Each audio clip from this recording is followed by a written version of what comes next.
Access hinge. So this will be a complement to our access squat exercise, and a lot of those same cues are going to be taking place here. So first and foremost, at the foot location, at the foot platform, I want to have what we're calling eggshell heels. So how do I get into that position? I'm going to go ahead and make sure I'm a fist width distance apart.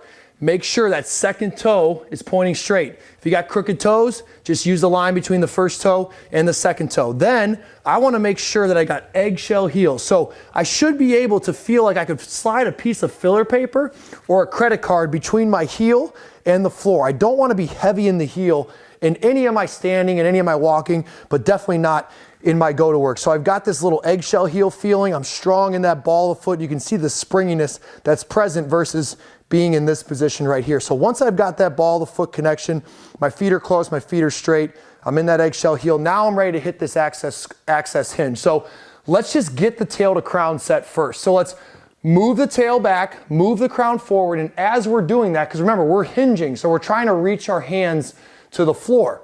So as I move the tail back and I move the crown forward, let's let the kneecaps start to point at each other. So remember, on our bow, they point out as the butt goes down. Now the butt's really going up. The chest is going to the floor. The hands are going to the floor. And the kneecaps are actually going to point at each other. So as the kneecaps point at each other, then I'm going to work down into my hinge. So now ideally, I'm able to point my kneecaps at each other like this in the eggshell heel, place my hands flat on the ground. Okay, from here, if we can't work there, just go as far as you can.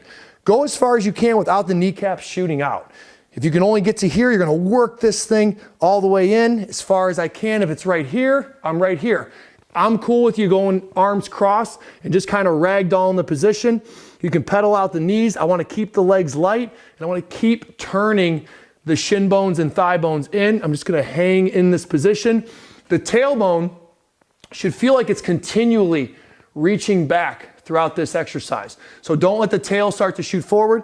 Make sure the tailbone's shooting back. My kneecaps are pointing at each other. I've got a nice uniform curve throughout the spine, and I'm trying to get to this position, but I'm going to let myself kind of hang out right here and just work into the access hinge. I want to stay down here for time and then slowly come back up. Knees are still in, tail's still back, crown still forward until you're done. So the exercise is going to be done in sort of that down on the ground hanging position. I want to go to where I can handle it.